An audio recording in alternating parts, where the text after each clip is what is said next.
ചില ജിജ്ഞാസുക്കൾ അവർ ജ്ഞാനകുതുകികളാണ്.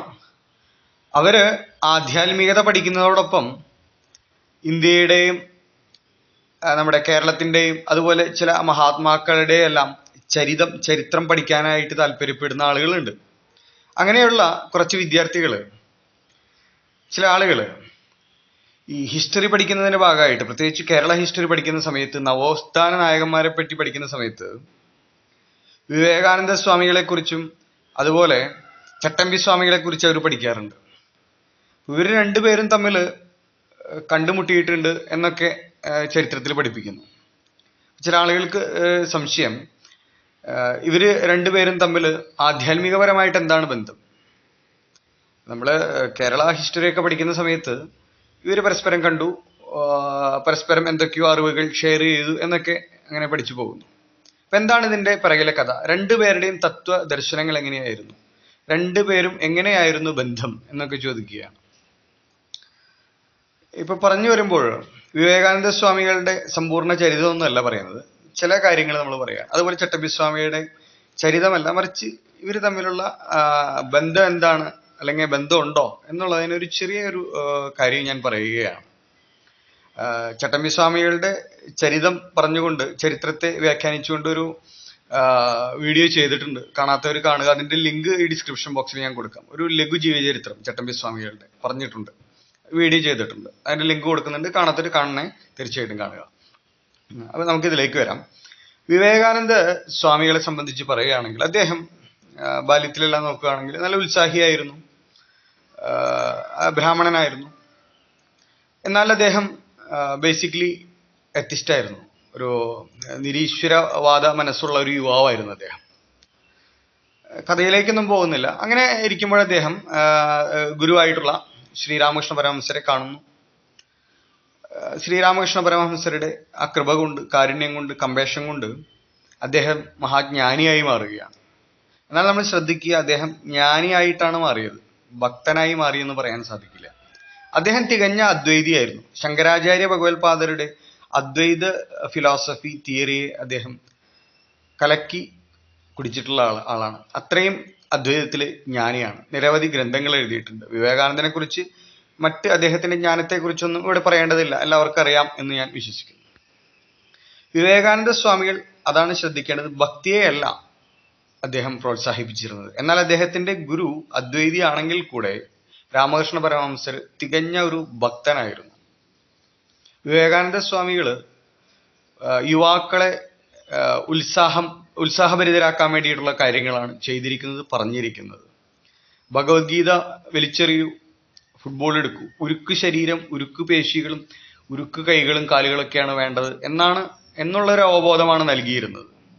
അതുപോലെ ജീവാത്മാവ് പരമാത്മാവ് തമ്മിലുള്ള ഭേദം അഭേദമാണുള്ളത്, ഒന്നാണ് എന്നുള്ള ആ അദ്വൈത തിയറിയെയാണ് കൂടുതൽ അദ്ദേഹം പ്രോത്സാഹിപ്പിച്ചിട്ടുള്ളത്. രാഷ്ട്ര നന്മയ്ക്കുള്ള കാര്യങ്ങളാണ് കൂടുതൽ പറഞ്ഞിട്ടുള്ളത്. രാഷ്ട്രത്തെക്കുറിച്ചുള്ള അവബോധം, എങ്ങനെ രാഷ്ട്രത്തെ സേവിക്കണം എന്നതാണ് അദ്ദേഹം കൂടുതൽ പറഞ്ഞിട്ടുള്ളത്, അല്ലാതെ ഭക്തിയെക്കുറിച്ചല്ല. എന്നാൽ അദ്ദേഹം തീർച്ചയായിട്ടും ധ്യാനയോഗത്തെയും രാജയോഗത്തെയും കർമ്മയോഗത്തെയും എല്ലാം കുറിച്ച് ഗംഭീരമായിട്ട് പഠിച്ച ആളാണ്, ഗ്രന്ഥങ്ങൾ രചിച്ച ആളാണ്. എന്നാൽ ഭക്തിയോഗത്തിൽ വളരെ പുറകോട്ടായിരുന്നു അദ്ദേഹം എന്ന് വേണം മനസ്സിലാക്കാൻ.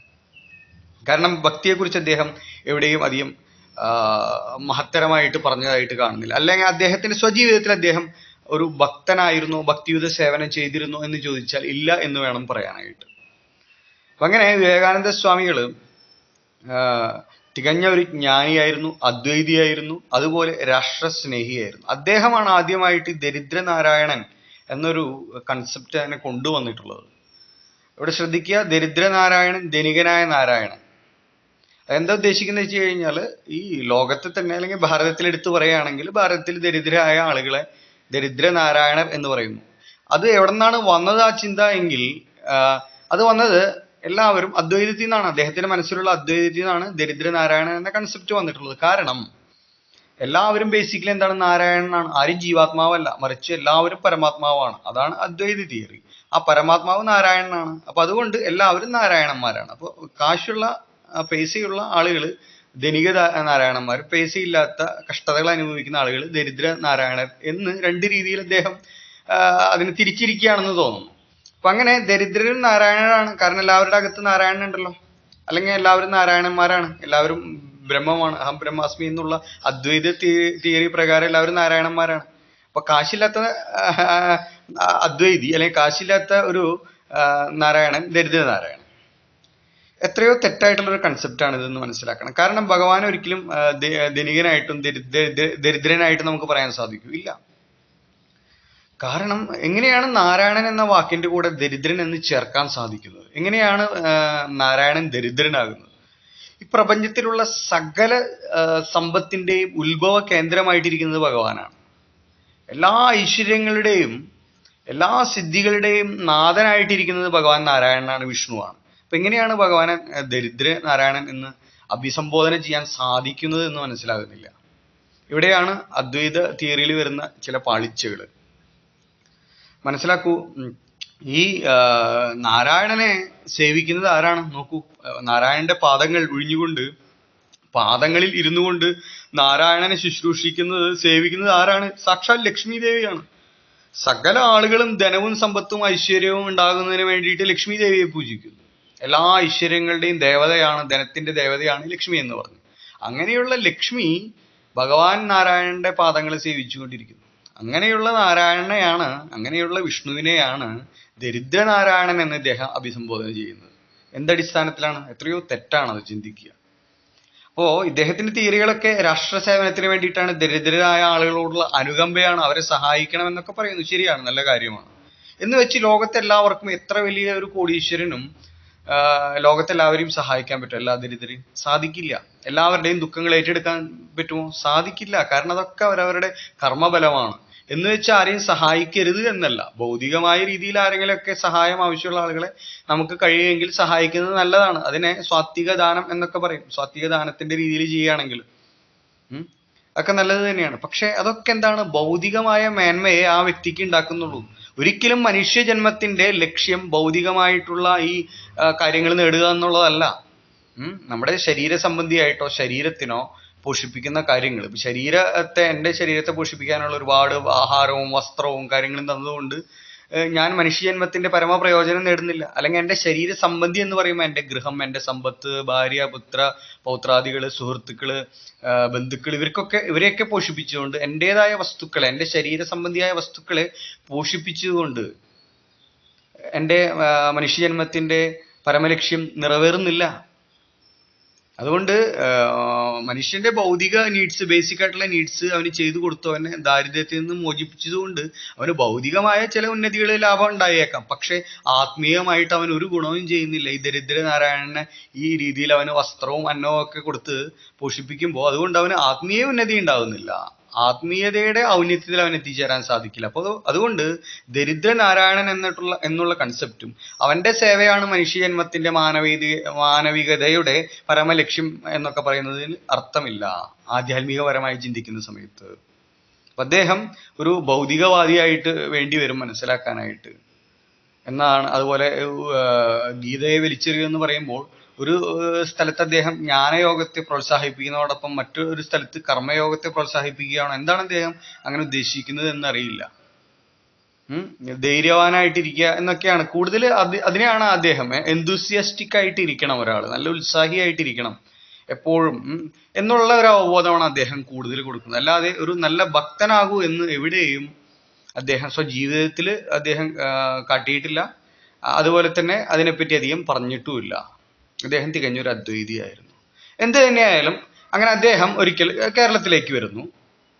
കേരളത്തിലത്തെ ഈ ജാതീയ വ്യവസ്ഥയൊക്കെ അന്ന് കണ്ടുകൊണ്ട് അദ്ദേഹം കേരളം ഭ്രാന്താലയം എന്നൊക്കെ പറഞ്ഞതൊക്കെ എല്ലാവർക്കും അറിയുണ്ടാവും കഥ. ആ സന്ദർഭത്തിലാണ് ഇദ്ദേഹം വന്നതായിട്ട് അറിഞ്ഞുകൊണ്ട് ഇദ്ദേഹത്തെ ചട്ടമ്പി സ്വാമികളെ ഇദ്ദേഹത്തിനെ പരിചയപ്പെടുത്തുകയും അവർ തമ്മിൽ സംവദിക്കുകയും ചെയ്യുന്നുണ്ട്. ചട്ടമ്പി സ്വാമികൾ അന്ന് താന്ത്രിക വിദ്യയിൽ, പ്രത്യേകിച്ച് ശ്രീചക്ര താന്ത്രിക ഇതിലെല്ലാം നല്ല അറിവുള്ള ആളായിരുന്നു. ചട്ടമ്പി സ്വാമിയെ കുറിച്ച് ഞാൻ പറഞ്ഞല്ലോ, ഞാൻ പറഞ്ഞിട്ടുണ്ട് മറ്റൊരു വീഡിയോയിൽ, ഇപ്പൊ ഇതിൽ പറയുന്നില്ല. അപ്പൊ അദ്ദേഹം ചിന്മുദ്രയെ കുറിച്ചെല്ലാം വിവേകാനന്ദന് ഒരു ഗംഭീരമായിട്ടുള്ള ഒരു ക്ലാസ് കൊടുക്കുന്നുണ്ട്, അതിനെപ്പറ്റി വിശദീകരിച്ചു കൊടുക്കുന്നുണ്ട്. വിവേകാനന്ദൻ സമ്പൂർണ്ണ തൃപ്തനാവുകയാണ്. തിരിച്ച് അദ്ദേഹം ചെന്നിട്ട് പറയുന്നുണ്ട്, ഞാൻ ഇവിടെ സൗത്ത് ഇന്ത്യയിൽ ഒരു മഹാപുരുഷനെ കണ്ടു എന്നൊക്കെ പറയുന്നുണ്ട്. അത്രയും ഇഷ്ടപ്പെട്ടു ചട്ടമ്പി സ്വാമിയുടെ അദ്ദേഹത്തെ പകർന്നു നൽകിയ അറിവിനെയും വിവേകാനന്ദൻ അത്രയും ഇഷ്ടപ്പെട്ട് അദ്ദേഹം അത് പുകഴ്ത്തി പറയുന്നുണ്ട്. ഇനി ചട്ടമ്പി സ്വാമികളെ കുറിച്ച് പറയുകയാണെങ്കിൽ അദ്ദേഹം നേരിട്ട് അദ്വൈതത്തെ ഖണ്ഡിച്ചിട്ടില്ല. വിവേകാനന്ദ സ്വാമികൾ തികഞ്ഞൊരു അദ്വൈതി ആയിരുന്നെങ്കിൽ ചട്ടമ്പി സ്വാമി ഒരിക്കലും ഒരു വലിയ അദ്വൈതി ആയിരുന്നില്ല. കാരണം അദ്ദേഹം അദ്വൈതത്തിന്റെ പല കാര്യങ്ങളും, പ്രത്യേകിച്ച് ഈ മായാവാദത്തെയെല്ലാം, ജഗത് മിഥ്യയെല്ലാം അദ്ദേഹം എതിർത്തിട്ടുണ്ട് നഖശികാന്തം. അദ്ദേഹത്തിന്റെ ഗ്രന്ഥങ്ങൾ പഠിച്ചാൽ, അദ്ദേഹത്തിന്റെ പ്രഭാഷണങ്ങൾ ഉദ്ധരിക്കുന്ന സമയത്ത് ഇതിൽ നിന്നൊക്കെ നമുക്ക് മനസ്സിലാക്കാൻ സാധിക്കും എന്താണ് അദ്ദേഹം അദ്വൈതത്തിന്റെ ഈ മായാവാദത്തിനും അദ്വൈതികളുടെ പല തിയറിക്കും, ശങ്കരാചാര്യരുടെ പല തിയറിക്ക് അദ്ദേഹം എതിരായിരുന്നു. പക്ഷെ നേരിട്ട് അദ്ദേഹം ശങ്കരാചാര്യരുടെ ഗ്രന്ഥങ്ങൾ എടുത്ത് കീറിമുറിച്ച് ഖണ്ഡിച്ചിട്ടില്ല, അതിനെതിരെ പറഞ്ഞിട്ടില്ല എന്ന് മാത്രം. പക്ഷെ അദ്ദേഹം ഒരിക്കലും അദ്വൈതി ആയിരുന്നില്ല ചട്ടമ്പി സ്വാമികൾ. തീർച്ചയായിട്ടും അദ്ദേഹത്തിന് എതിരഭിപ്രായം ഉണ്ടായിരുന്നു. ശങ്കരാചാര്യരുടെ പല പ്രകരണ ഗ്രന്ഥവാദങ്ങളെയും അദ്വൈത സ്ഥാപനത്തെയും അദ്ദേഹം സമ്പൂർണമായിട്ടും അനുകൂലിച്ചിരുന്നില്ല, എതിരായിരുന്നു. അതുപോലെ തന്നെ ചട്ടമ്പി സ്വാമികൾ ആ സമയത്ത് എല്ലാവരും മതം മാറ്റിക്കൊണ്ടിരുന്നു. ക്രിസ്ത്യൻ സമൂഹം ഹിന്ദുക്കളെ മതം മാറ്റുന്ന ഒരു സമയത്ത് ബൈബിളിന്റെ ഗ്ലോറിഫിക്കേഷൻ, ബൈബിൾ അത്രയും ശ്രേഷ്ഠമാണ്, ക്രിസ്തുമതം ശ്രേഷ്ഠമാണെന്നൊക്കെ പറഞ്ഞ് തെറ്റിദ്ധരിപ്പിച്ചുകൊണ്ട് മതം മാറ്റിക്കൊണ്ടിരുന്ന ഒരു കാലഘട്ടത്തിൽ സെമറ്റിക് മതങ്ങളുടെ പോരായ്മകൾ, ക്രിസ്തുമതത്തിലെ പോരായ്മകൾ ചൂണ്ടിക്കാട്ടിക്കൊണ്ട് ക്രിസ്തുമത ചേതനമെല്ലാം രചിച്ച ആളാണ് ചട്ടമ്പി സ്വാമികൾ. അപ്പൊ അങ്ങനെയുള്ള ചട്ടമ്പി സ്വാമികൾ ഒരിക്കലും ഒരു അദ്വൈതി ആയിരുന്നില്ല.